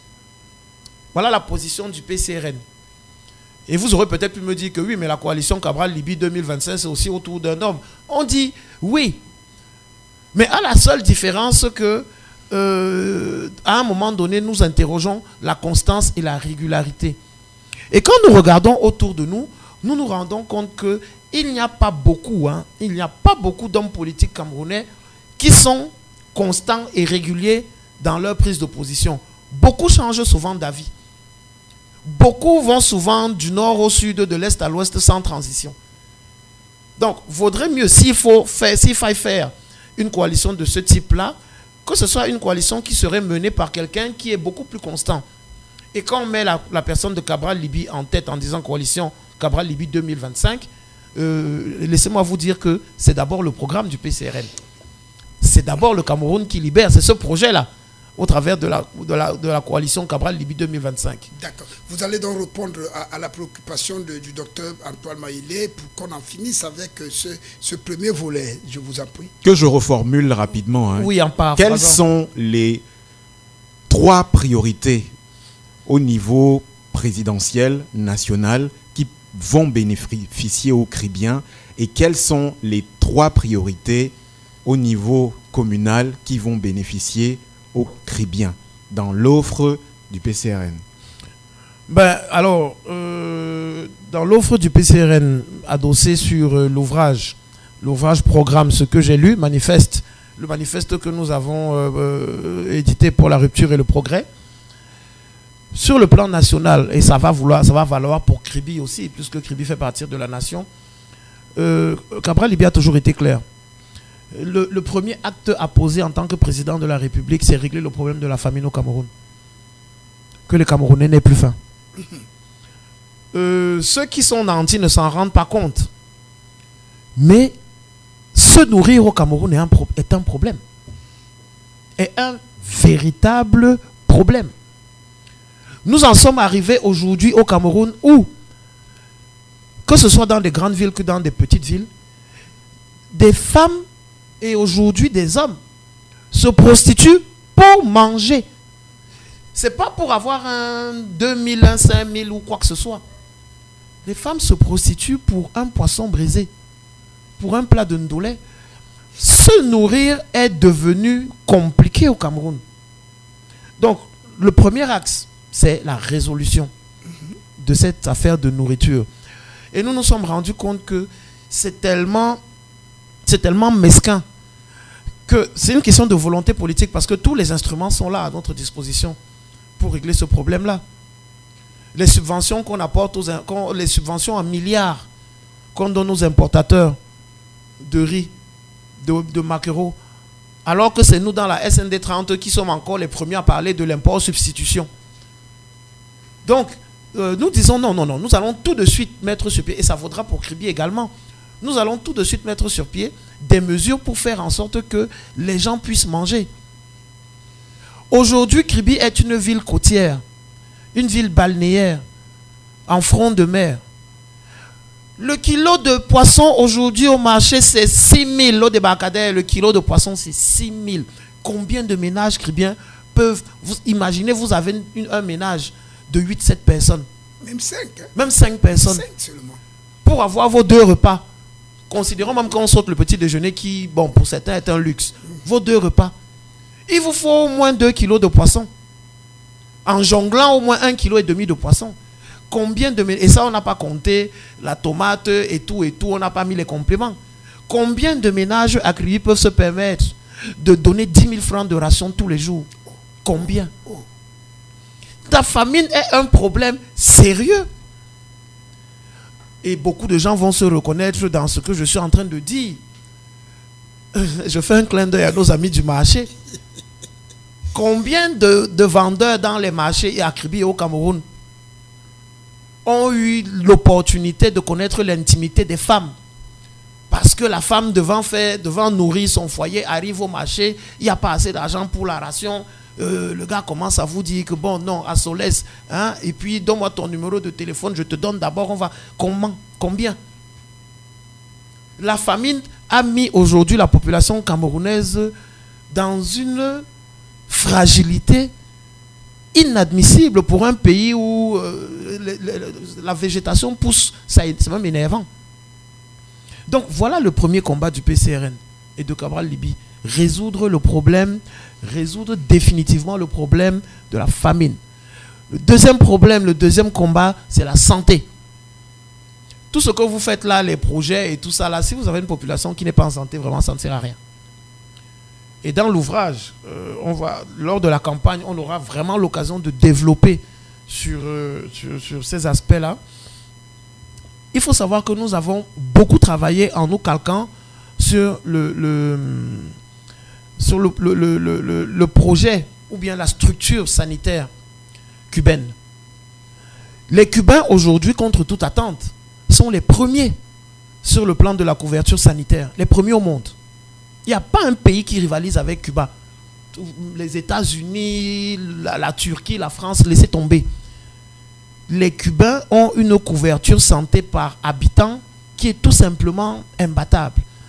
Et ils ont adopté des stratégies bien simples et connues aujourd'hui sur lesquelles le PCRN a travaillé. Voilà ce que nous allons dupliquer. Parce que, et vous savez que Cuba, ce n'est pas le pays le plus riche du monde. Pas du tout. Voilà. Mais ils ont eu l'intelligence politique de mettre sur pied un système de santé participatif et de proximité qui fait en sorte que un Cubain, premièrement, est accompagné. C'est-à-dire que tout ce qui est prévention, le Cubain est accompagné depuis son bas âge. La prévention médicale, l'assistance médicale, chez eux, c'est devenu automatique. Le médecin fait partir de la famille. Toute famille cubaine a son médecin de famille qui accompagne et qui a l'évolution des membres des familles. Et ils ont tellement systématisé là qu'aujourd'hui, voilà, c'est devenu automatique. Donc, la santé. Et l'autre pilier, notre identité. Notre identité. Nous souffrons beaucoup de ce problème d'identité-là. Qui sommes-nous? Est-ce que nous nous connaissons? Le Cameroun n'arrive pas à émerger. Vous entendez beaucoup de problèmes de tribalisme, de repli identitaire, ce genre de choses. Parce que définitivement, les Camerounais se connaissent très peu. On en a parlé ici là à suffisance. Les Camerounais se connaissent très peu. Moi qui suis là aujourd'hui, je ne connais rien des Mbororo. Je ne connais rien des Giziga. Là même, c'est loin. Ici même, dans le centre, je ne connais rien des Mamois. À part tout ce qui est péjoratif. C'est ce qu'on véhicule le plus. Oui. Donc c'est ça. Notre identité, apprendre à nous connaître, repenser le Cameroun. Voilà les 3 grands actes. Après, maintenant, c'est un ouvrage de 400 pages. Hein. Vous comprendrez qu'il y a beaucoup de choses à faire. Mais en termes de priorité, s'il fallait en définir 3 dans l'urgence, voilà les 3 prioritaires. L'urgence est venue pour nous de prendre une petite pause.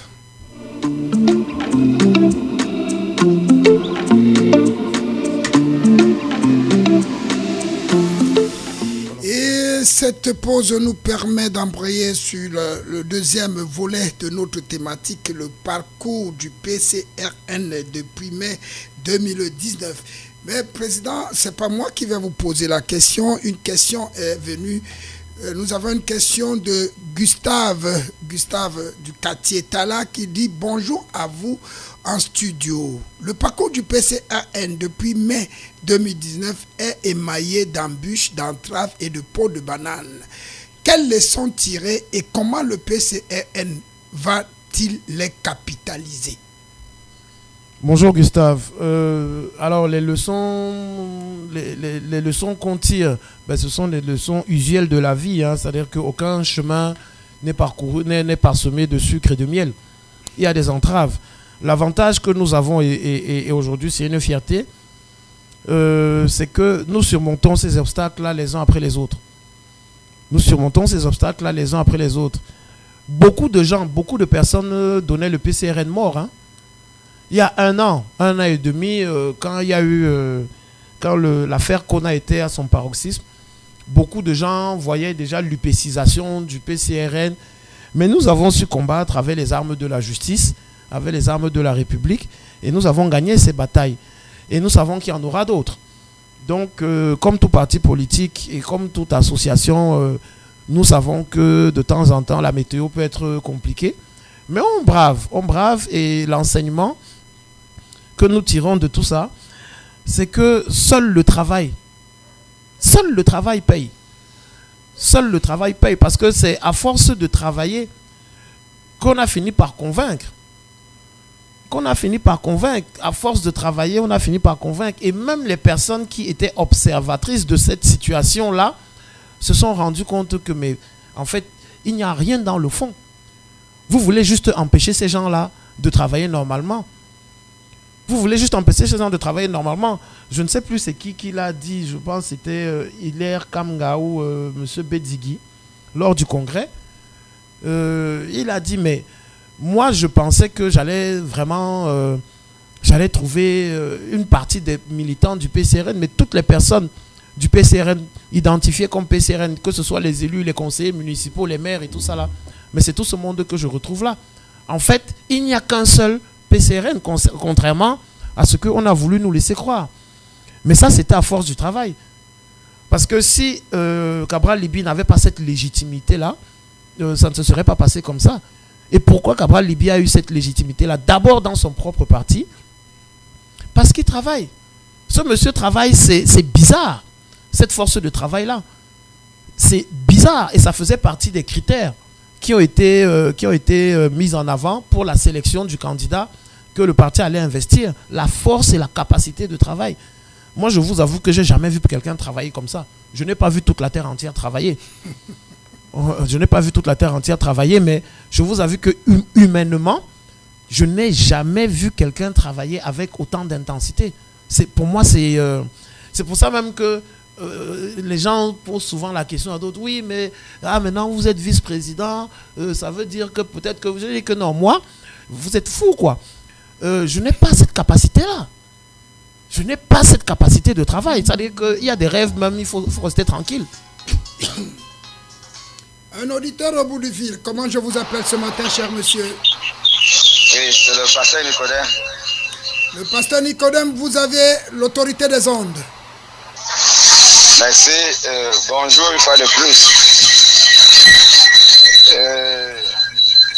Pasteur Nicodème, s'il vous plaît, éloignez-vous un peu de votre transistor, je vous en prie. Ok. Je ne sais pas si c'est un peu fait. Essayons voir. Voilà. Bon, j'étais en train de dire ceci. J'ai suivi un peu de bout en bout la politique. Je ne suis pas politicien, mais la politique se fait à base de la parole. Parce que tout a été conçu par la parole et tout ce que nous appelons, nous donnons le nom. C'est avec la parole qu'on construit toutes choses, mais on donne le nom, on a appelé politique. C'est pour ça que je peux dire quelque chose à propos. Allez-y. Bon, je suis en train de dire ceci. Tout à l'heure, ce qui m'a un peu touché, c'est au niveau où on dit que la population est découragée, pas de chercher de quoi manger, ne veulent pas participer à toutes ces choses. C'est tout juste le fait qu'on oublie que l'être humain est humain. Et cette chose se dit au niveau de l'église, excusez-moi, on dit ceci, les églises sont partout, dans tous les quartiers, mais la drogue est fumée, il y a le banditisme, il y a tout. Pourquoi les églises abondent, il y a les pasteurs partout, mais il y a toujours cela. C'est la même chose qui est dans la politique. Si les hommes ont pris la chose de Dieu ainsi, on a aussi pris la politique comme ça. C'est parce que Dieu n'agit plus. Est-ce parce que Dieu ne fait plus le travail? Non, c'est les humains qui n'ont pas pris quelque chose. Jésus en mourant a dit, pardonne-le car ils ne savent pas ce qu'ils font. Mais est-ce qu'ils ne savaient pas qu'ils mettaient le clou? Ils savaient, mais il y a quelque chose qu'on ne sait pas. Il faut à tout prix que nous comprenions que lorsqu'on a échoué à la base, la maison, même si on construit avec les marbre, ça va finir par tomber. Et donc, aujourd'hui, ce n'est pas facile de bousculer des personnes à s'attacher et aller aux urnes. Je le fais à cause de la crainte de Dieu. Si c'est à cause des hommes, je ne le fais pas parce que le résultat est toujours connu d'avance. Or, la chose de Dieu, Dieu le fait pour sa gloire, mais on le fait pour la gloire des hommes. Pourquoi les hommes se sont retirés, les hommes sont découragés? Regardons toute la population. Aujourd'hui, l'enfant te pose la question, n'est pas à l'école pour faire quoi?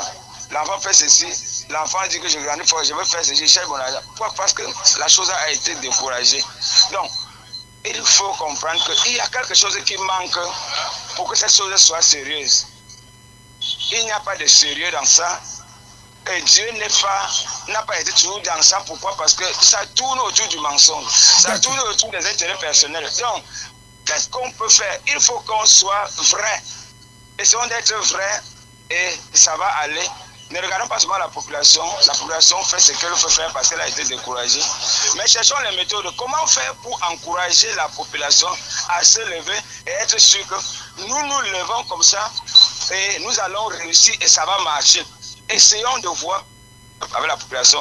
Parce que lorsqu'on prêche l'évangile, ça ne donne pas. On essaye de voir Qu'est-ce que le peuple a besoin pour croire en Dieu? On donne à chacun. À l'ouest, on leur parle de l'idolâtrie. Ici, on peut parler de la position.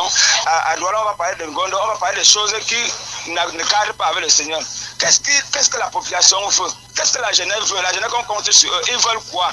Ils sont au Carrefour King, ils font quoi? Pourquoi? Ils manquent quoi? D'accord. Merci à vous, pasteur Nicodème. Merci beaucoup. Merci. Vous l'avez suivi. Hein, que doit faire la politique? Que doivent faire les politiques pour encourager les décourager? Et quelles sont les subtilités que le PCRN met en marche pour ramener, comme on aime dire au niveau de la parole, les brebis égarées? Déjà bonjour pasteur Nicodème, et merci de l'amitié que vous nous faites en participant à cette émission. Il faut dire une chose que j'ai constatée. Il a fait beaucoup de parallèles entre la politique et l'église, notamment l'évangélisation. Surtout que l'église a été pointée du doigt par l'athée il y a quelques jours. Voilà. Non, ce n'est pas tout à fait la même chose. Ce n'est pas tout à fait la même chose, parce que la foi, c'est quelque chose de spirituel, c'est quelque chose de particulier, c'est quelque chose... vraiment, c'est dans la croyance. Le développement, la famine, ce genre de choses-là, c'est du palpable. Comprenez? C'est vraiment palpable.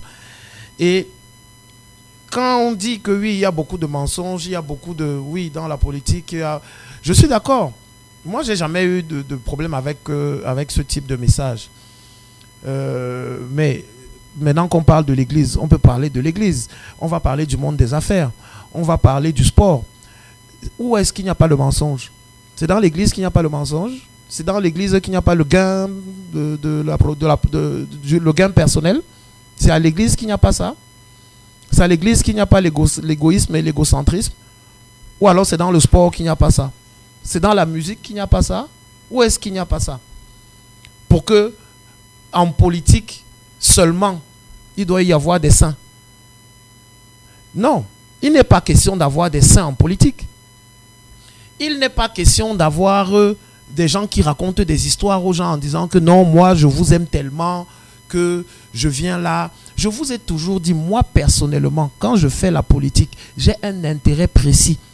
Et les gens qui m'écoutent et qui me suivent savent quel est mon intérêt précis en faisant la politique. Ce n'est pas un gain financier. Je vous ai dit au révérend, moi je suis entré en politique pour Kribi, premièrement. Et ça, mon président national le sait. Vous l'avez dit. Je suis entré en politique pour Kribi parce que j'ai un amour viscéral pour cette ville. Et j'ai envie de voir cette ville se développer de manière la plus belle possible. Voilà pourquoi j'entre en politique à Kribi. J'ai envie de voir une ville propre, une ville fleurie. J'ai envie de voir une ville où les enfants vont à l'école dans des bus, où on peut avoir des cantines dans les écoles pour que les parents n'aient pas à se stresser de savoir ce que leurs enfants vont manger. Parce que la mairie prend en charge ces choses-là. J'ai envie de savoir que pendant les vacances scolaires, je ne réfléchisse pas à ce que je vais faire pour occuper mon enfant, parce que la mairie a mis sur pied des systèmes d'encadrement, des centres aérés, des centres ludiques pour encadrer la jeunesse. Voilà la ville que j'ai envie de voir. Et c'est pour ça que je suis entré en politique, pour faire ces choses-là. Voilà mon gain personnel. Et je l'ai dit de manière égoïste, et j'assume ça, que mon rêve, c'est que 3 générations, 4 générations après moi, que mes arrière-petits-enfants puissent dire, la ville si est devenue comme ça, à cause de mon grand-père ou de mon arrière-grand-père. Voilà moi les choses qui me motivent en politique. Je n'entre pas en politique pour avoir une voiture ou pour construire une maison. Je sais comment on fait pour acheter ça. Il suffit de travailler, de faire des affaires. Un auditeur au bout du fil, Bijini, bon retour. Oui, dernière intervention pour moi ce matin. Pourquoi dernière? Bon, je vais vous dire un offre. Je voulais, lorsque le docteur Maïla a posé au vice-président la question sur les priorités, il a parlé des 3 priorités, mais j'ai été un peu de... Reviens-nous s'il te plaît, reviens-nous Virginie. Toi tu es la reine de cet espace PCRN de ce matin. Oui, président Maïla, allons-y. Voilà, donc après, chacun a ses motivations. Et moi, j'ai été motivé, et je ne sais pas si je l'avais déjà dit ici, mais je le dis à suffisance. Moi, j'ai été motivé par des choses toutes simples. et dans ma jeunesse, dans mon enfance même, bon, les choses de la vie ont fait que nous nous sommes retrouvés du côté de la France avec mes parents. Et j'entendais une expression du côté de Paris, des immeubles haussmanniens. Et je me rappelle une fois, j'avais demandé à mon père que les immeubles haussmanniens, ça veut dire quoi? Et il m'avait dit comme ça, là, non, les immeubles haussmanniens, en fait, c'est qu'il y avait quelqu'un qui était un maire à Paris et c'est lui qui a fait... Et je lui ai posé, donc c'est lui qui a construit tous les immeubles. Il dit non, c'était une façon de faire les immeubles. C'est bien plus tard, dans mes recherches, j'étais tombé sur ce principe, les immeubles haussmanniens. J'ai cherché à savoir qui était Haussmann. Et je me suis rendu compte que c'était un baron, c'est-à-dire que c'était un noble français, à l'époque de Napoléon III, à qui Napoléon III avait confié la charge de repenser Paris, la ville de Paris. Parce que la ville de Paris, c'était tout simplement, les gens ne le savent peut-être pas, c'était une poubelle à ciel ouvert. Et la ville de Paris, telle que vous la connaissez aujourd'hui, est le fait de ce baron-là, le baron Haussmann, qui a tout structuré, tout élargi, les routes, tout le Paris que les gens voient à la télé, là, c'est l'initiative et c'est l'œuvre du baron Haussmann. On parle de Napoléon III. On parle des années, vous imaginez. D'accord. Et dans ma culture politique, je me suis dit, mais voilà quelqu'un qui est mort depuis plus de 150 ans. On continue de parler de lui aujourd'hui. Quand on fait l'histoire de la ville, les Jeux Olympiques dernièrement, il y avait des films qui refaisaient l'histoire de Paris et tout ça là. Son nom revenait de manière perpétuelle. Pourquoi? Parce qu'il a impacté. Parce qu'il a impacté dans la ville. On retourne sur les zones de Virginie. Oui, merci. J'ai été un peu coupé là. Je disais ceci. Lorsqu'il parlait des trois, je ne sais pas si c'est les trois axes principaux au niveau de leur programme. Oui. J'ai été un peu déçu parce que je m'attendais à ce qu'ils mettent l'éducation, le problème de l'éducation parmi les trois priorités. Parce que moi, je pense que le PCN devait refonder le système éducatif, essayer de l'adapter aux réalités du Camerounais. Je pense qu'il est temps en Afrique qu'on adapte le système éducatif par rapport aux pays africains, qu'on ne nous englobe plus dans un système où on a été comme des perroquets. Moi, j'ai été déçue pourquoi il n'a pas parlé de ça par, je crois, comme Nelson Mandela, quand quelqu'un n'est pas très bien formé. L'éducation doit être l'une des priorités. Et c'est ça qui amène tout le reste. Qu'est-ce qu'il en pense du problème de l'éducation camerounaise avec tout ce qui se passe à l'heure actuelle, les suites des, comment je vais dire ça, des preuves, comme l'eau coule de... Qu'est-ce que PCN pense de tout ceci? Bon, Virginie, j'ai l'impression qu'on ne se comprend pas. Je vais t'expliquer un principe simple parce que je sais que tu as déjà pris le bus. Quand tu prends le bus, quand tu t'enregistres, on numérote les tickets. Est-ce que ça veut dire que le numéro 1 étant entré, celui qui a le numéro 10 ne va pas entrer dans le bus et il ne va pas faire le même voyage? Je pense que non. Je pense que non. L'éducation est un pan important. L'éducation est un pan important. Et l'éducation fait partie intégrante du projet. Sauf que, comme on dit, il y a des priorités. Et quand on commence par la famine, toi qui parles d'éducation, nous savons aussi que ventre affamé n'a point d'oreille. Tu vas éduquer quelqu'un qui a faim? Est-ce qu'on éduque quelqu'un qui a faim? On n'éduque pas quelqu'un qui a faim. Quelqu'un qui a faim veut manger. Avant qu'il n'ait mangé, tu ne peux rien lui expliquer. Avant qu'il ne mange, tu ne peux rien lui expliquer. Est-ce que tu vas éduquer quelqu'un qui est malade, qui est souffrant dans son lit d'hôpital, entre la vie et la mort, tu l'éduques à quoi? Non, je comprends que oui, bon, en fonction des sensibilités des uns et des autres, mais ce n'est pas parce qu'on dit que l'urgence c'est la famine que l'éducation ne fait pas partie du programme. L'éducation a une bonne place, Virginie, et je t'invite à te munir de l'ouvrage du manifeste pour la rupture et du progrès, et tu verras que nous parlons de l'éducation sur au moins une 50aine de pages. Donc ce n'est pas un pan qui a été laissé au hasard. D'accord. Président Mayele, nous voudrons remercier la réalisation qui nous donne encore quelques briques. Merci bien. 10 minutes pour essayer d'aller jusqu'au bout. Je terminais donc rapidement pour expliquer au pasteur Nicodème qui souvent, les gens ont des motivations. Et vous allez vous rendre compte que la particularité du PCRN, hier encore, on était dans un forum interne où on se surprenait d'avoir à peu près le même raisonnement. Et c'est quelqu'un qui a dit comme ça en rigolant que mais on a l'impression que vous êtes allés tous dans la même école et que vous avez tous le même professeur. Non. Cabral Libby, en fait, agrège autour de lui des gens qui sont paramétrés d'une certaine façon. Et c'est pour ça que les raisonnements et les approches sont les mêmes. Nous voulons impacter. Samuel Eto'o, quand il est entré, quand il a commencé à faire le foot, il disait aux gens, il avait 11 ans, 12 ans, qu'il sera parmi les meilleurs joueurs au monde. C'était ça sa motivation. Et il a fini par devenir un des meilleurs joueurs au monde.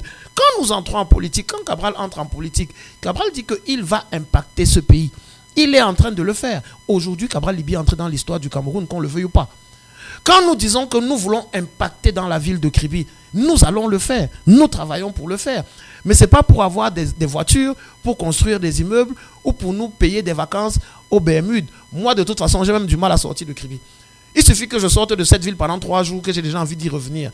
Donc, il faut bien définir. Et c'est pour ça que nous expliquons aux gens quelles sont nos motivations.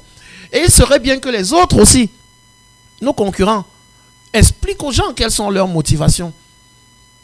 D'accord. Président Mayele, cet impact est une transition toute trouvée hein, pour entrer dans le troisième point de notre thématique que propose le PCRN pour Kribi. Je laisse le soin au docteur Mayele de vous bichonner un peu parce que là, entre Kribiens, j'espère, moi je dois... À cette question, j'avais même déjà commencé à répondre. Oui, entre Kribiens, moi je dois prendre le papier et le bic. Le temps passe tellement vite qu'on ne s'en rend pas forcément compte. Donc, à cet aspect, je vais revenir sur les éléments pour lesquels j'estime que vraiment il faut que notre président au niveau communal nous réponde. Alors, quand on parle de proposition donc du PCRN pour Kribi, on a en tête, en tout cas moi j'ai en tête, vraiment de faire les choses différemment. Faire les choses différemment pour les citoyens. Parce qu'il y a une lobotomisation qui fait en sorte que ce qui est anormal est devenu normal. Les élus, le maire, le magistrat de la ville, c'est le premier serviteur de ses concitoyens. Il est à leur service et non là pour se servir.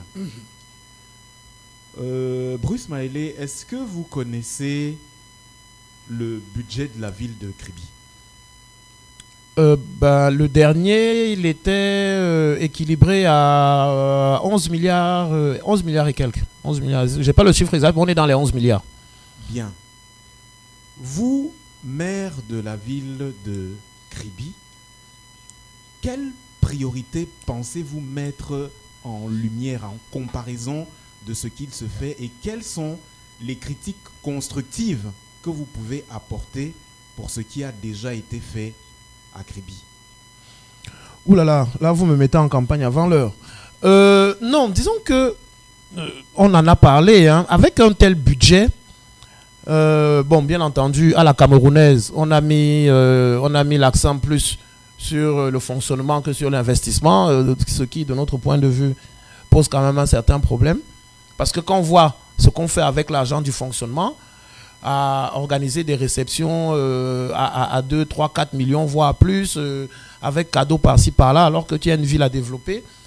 Quand il y a des trous, l'avenue de la résidence du préfet a été abîmée par des camions qui ont stationné là pendant près de 2 ans. Ces trous-là ont dénaturé cette route-là, alors que c'était l'une des plus belles avenues de Kribi, là au quartier administratif. Vous avez un budget de 1 milliard. Vous n'arrivez pas à réparer des trous pareils. C'est quoi le problème? 1 ou 11? De 11 milliards, pardon. Vous n'arrivez pas à régler ce type de problème. C'est compliqué. Non, disons que on avait expliqué, et ça je reviens parce que c'était mes propos de 2020 lors de la campagne, on avait expliqué que Kribi est une ville économique en devenir. Mais pour l'instant, ce qu'elle est, c'est qu'elle est touristique. Donc, Kribi, aujourd'hui, vit de son tourisme. Le secteur industriel est en train de se développer petit à petit et il commence à impacter. Mais pour l'instant, Kribi vit de son tourisme. C'est pour ça que vous voyez des constructions, les appartements meublés, les villas et tout ça là. Les gens viennent à Kribi parce que Kribi est une ville touristique. Donc, logiquement, quand vous êtes à la tête d'une ville touristique, qu'est-ce que vous faites? Vous solidifiez le secteur touristique. Vous aménagez les plages parce que c'est pour ça que les gens viennent. Vous aménagez les plages. Et on disait même encore que ça, c'est même des choses pour lesquelles vous n'avez même pas besoin de sortir votre argent. Vous pouvez mettre ces plages-là en concession. Avec un cahier des charges, vous les confiez à des opérateurs économiques en disant que, bon, écoutez, on a la plage de Londji, voilà ce qu'on veut faire là-bas. On sécurise la plage pour les pêcheurs, pour que les pêcheurs aillent quand même. Encore que ça, c'est un aspect sur lequel nous allons revenir. Rien n'empêche à la mairie de ville de Kribi de créer une société de pêcherie et de s'équiper de chalutiers pour que le kilo de poisson revienne de moins en moins cher. Soit à la portée de tous. Et ça ne va pas tuer l'activité des simples pêcheurs. Mais ça ne peut pas tuer l'activité des simples pêcheurs parce qu'on va réformer. Il n'est pas question d'aller inventer des pêcheurs ailleurs. Ils sont pêcheurs déjà, c'est leur environnement. Mais maintenant, il suffit de les réformer. Parce que ce qu'il faut savoir, c'est pourquoi le poisson coûte cher à Kribi. Le poisson coûte cher à Kribi parce que nous avons encore des embarcations traditionnelles avec une pirogue. Quand vous faites le calcul, une pirogue qui sort en mer a un équipage de 2 personnes avec une capacité de glacière d'emport d'à peu près 150 kg. Il faut mettre le carburant pour le moteur, la ration pour les équipages. En général, ils font 1 ou 2 nuits en mer. C'est-à-dire que si la pêche s'est très bien passée, il ramène 150 kg. S'il a fait une pêche exceptionnelle. Quand vous prenez la centaine de pirogues qui est au débarcadère de Mbouamanga, si tous ces pirogues-là sont sortis, prenons 100 pirogues, les 100 pirogues sont sorties. Oui. Ça fait un équipage de 200 personnes. Vous avez 200 personnes qui sont allées en mer. Avec tout ce que ça coûte comme carburant pour la ration pour les 200 personnes. Si ces 200 personnes-là ont fait une pêche extraordinaire, elles reviennent avec 15 tonnes de poissons. 200 personnes. Un chalutier de 15 mètres avec 5 personnes à bord reviennent avec la même quantité de poissons. Si vous avez une société de pêcherie avec 3, 4, 5 chalutiers, le kilo de poisson redescend à Kribi à 2000 francs, à 1500, comme au Sénégal, comme en Mauritanie. À partir du moment où l'offre est plus forte que la demande. Mais bien sûr, parce que c'est la loi du marché, c'est la loi de l'offre et de la demande. Mais c'est logique, ça on apprend ça à personne. Et ça crée de l'emploi. On parle du problème de l'emploi de la jeunesse. Ça crée de l'emploi tout de suite. Parce que la pêcherie, c'est un univers, c'est une industrie. Parce qu'après, il va falloir nettoyer le poisson. Après, il va falloir les filer. Après, il va falloir produire des glaces. Après, il va falloir l'entretien, trouver des mécaniciens marins pour l'entretien de ces chalutiers. Après, ça crée un marché. Donc, la communauté urbaine a tous les moyens de créer des entreprises. Et c'est ce que nous disons depuis. Moi, j'ai écouté à plusieurs reprises le préfet du département de l'Océan dire aux élus que l'un des principaux rôles de vos communes là, c'est la création de richesses. Les mairies doivent créer la richesse. Agrandir l'assiette fiscale. Mais bien sûr. Élargir même l'assiette fiscale, c'est une chose, parce que là, on est dans la taxation. Mais créer de la richesse, c'est-à-dire que la mairie est tout en droit de créer des entreprises. Et notamment là pour le tourisme, notamment là pour tout ce qui est la pêche et tout ça là, pour améliorer les conditions de vie et créer de l'emploi. C'est rien, c'est pas des projets qui manquent. Vous avez des villes urbaines, la saleté et tout ça là. Aujourd'hui, c'est pas à vous que j'apprends ça, docteur. Aujourd'hui, il y a des entreprises en Occident qui payent pour obtenir des déchets plastiques. Ils payent, hein. Vous avez des jeunes là qui ne font rien dans les quartiers là. À qui vous auriez pu, vous savez que ça faisait partie de nos projets en 2020. On voulait mettre des ramasseurs dans les quartiers avec des triages pour pouvoir récolter, premièrement, les déchets plastiques, deuxièmement, des déchets organiques pour créer du compost et du biogaz qui allait être revendu, les composts qui allaient être vendus et subventionnés pour les agriculteurs et même pour les jardiniers à la maison. Donc, il y a des opportunités. Sauf que nous nous rendons compte que, on n'est pas tous paramétrés de la même façon. Eux, ils ont d'autres priorités. Mais il est inconcevable que Kribi, avec un tel budget, présente le visage que Kribi présente là. On aurait dû pousser. Et quand on parle de ce que le PCRN va faire, ou pourrait faire si jamais on arrive aux affaires, comment vous imaginez qu'aujourd'hui, Kribi est en train de battre tous les records en termes de recettes, notamment les recettes douanières, et que l'État du Cameroun ne considère pas qu'il est prioritaire que l'axe Kribi-Edea soit en bon état?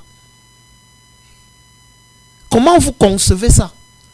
Comment vous concevez qu'une ville portuaire qui est en train de se développer, j'entendais encore le directeur général Melom, dernièrement, je crois que c'était en Côte d'Ivoire, oui, en Côte d'Ivoire, annoncer que le port de Kribi sera un pôle économique de plus en plus important. Une ville dans laquelle vous n'avez pas de desserte aérienne? Qu'est-ce qui nous manque pour... On a déjà même la piste. C'est les infrastructures, c'est-à-dire que... Et ça, vous savez, on n'a pas forcément besoin que ce soit l'État central qui prenne ce type d'initiative. On n'a pas forcément besoin.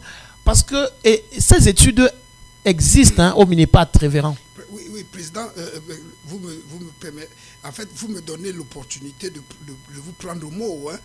Vous me donnez l'opportunité de vous prendre au mot parce que lors de la réaction du sénateur Grégoire Mbamba à l'hémicycle, je crois que c'était en mars dernier, il disait au ministre des Travaux publics, le port autonome de Kribi a voulu s'engager à reprendre la réfection de cette route, mais vous avez demandé que c'est l'État qui le fasse. Est-ce que vous croyez que si la commune urbaine de Kribi s'engage à créer cette infrastructure aérienne à Kribi, cela ne perturberait pas la relation entre la CUK et le ministère de tutelle? Et le ministère de quoi? Des Transports ou de l'autorité aéronautique? Mais c'est pour ça qu'on vous dit qu'il faut que le RDPC parte du pouvoir. Ah bon? Mais vous trouvez quelle logique? Vous avez une entreprise citoyenne qui dit nous avons les moyens, au travers même des partenaires, nous avons les moyens de régler le problème de cette route qui ne vous coûtera rien. L'État central, par orgueil mal placé ou par calcul bandit, vient dire non, ne faites pas, c'est la prérogative de l'État, c'est à l'État de faire. Bon, que l'État fasse alors. L'État va maintenant chercher les crédits. Vous voyez un peu cet état d'esprit? C'est-à-dire que vous avez un partenaire qui dit que moi, pour développer mon business, j'ai besoin d'avoir une route en bon état. En bon état, oui. Et je peux même consentir à œuvrer pour mettre cette route en bon état. L'État central dit non. Je préfère aller endetter les Camerounais. Je préfère aller endetter les Camerounais que de te donner, toi, l'opportunité de régler ce problème. Bon. Mais après, vous avez des gens qui vont vous dire que je ne fais pas politique. Non, nous, on va faire la politique pour arrêter ça. C'est inadmissible. Ouais, docteur, c'est inadmissible. Docteur Thomas, la dernière préoccupation de cette émission pour le Kribi de vos amours. Ma mission, je pense, a été remplie pour aujourd'hui. Ouais. Je passe à la questionnette, je passe au crible, notre futur candidat pour Kribi premier et pour la ville de Kribi. Donc, il y a les présidentielles avant, chef. Faut pas... Lui, il est plongé déjà en 2026. Mais c'est vrai que le président national, Cabral Libi, nous a dit que les présidentielles vont se gagner, commune par commune. Donc oui, je suis un peu dans mon rôle. Alors, soit on commence par le national pour finir par le local, ou on commence par le local pour finir par le national. Mais il me semble que les deux sont fondamentalement liés. Oui, tout à fait. Tout à fait. D'accord, c'est fini là. Président Mayele, nous tenons à vous remercier de votre disponibilité. Aujourd'hui encore, ça a été une très très grande émission. Les préoccupations des populations de la ville de Kribi, avec les thématiques qui ont été élaborées aujourd'hui, les préoccupations ont été un tant soit peu, je ne veux pas dire que c'est la perfection, ont été un tant soit peu élarguées, et je pense que, comme j'ai l'habitude de vous le dire, les populations de Kribi vous attendent à être plus dans le local que le national. Oui, ben, je suis en harmonie avec cette approche-là. Et je dis merci à tous ceux... Que vous disiez à votre hiérarchie que c'est dans le local qu'on vous attend. Voilà. Oui, non, ils le savent. Ils le savent. Je l'ai déjà dit et ils le savent. Non, je voulais remercier tous ceux qui ont participé à l'émission. Virginie, le pasteur révérend Nicodème, Guy, Gustave. Je vous donne rendez-vous la semaine prochaine si l'Éternel nous bénit et nous prions pour ça. Et voilà, en rappelant que le corps électoral va être convoqué au plus tard dans un mois, parce qu'il peut être convoqué aujourd'hui, même demain. Donc, à tous les retardataires qui ne se sont pas encore inscrits sur les listes électorales, vraiment, Elecam a de nouvelles machines. J'ai vérifié. Elecam a de nouvelles machines. Vraiment, on s'enrôle en 10 minutes maximum. Allez dans les antennes Elecam Kribi 1er, Elecam Kribi 2e. Ceux qui ne se sont pas encore inscrits, allez vous inscrire. Ceux qui s'étaient inscrits dans d'autres villes et qui sont désormais résidents à Kribi, allez vous réinscrire pour qu'on fasse la mutation dans les nouveaux bureaux de vote ici à Kribi. Vous ne pourrez pas voter avec votre carte d'électeur si vous êtes inscrit ailleurs. Repartons nous inscrire dans les bureaux de vote sur les listes électorales.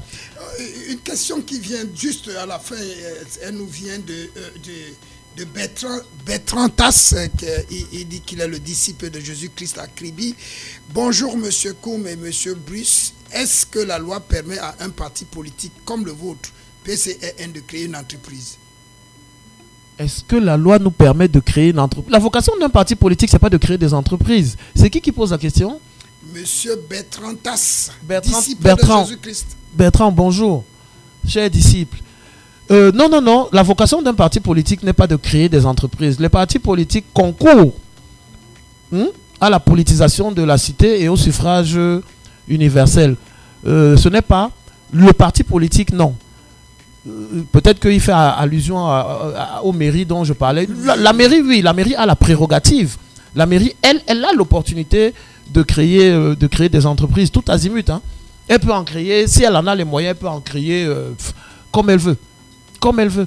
Et nous, c'est ce que nous allons faire. Nous allons créer des entreprises pour non seulement générer des fonds, mais pour aider la ville à se développer et surtout, pour surveiller la façon dont la ville se développe. C'est très important.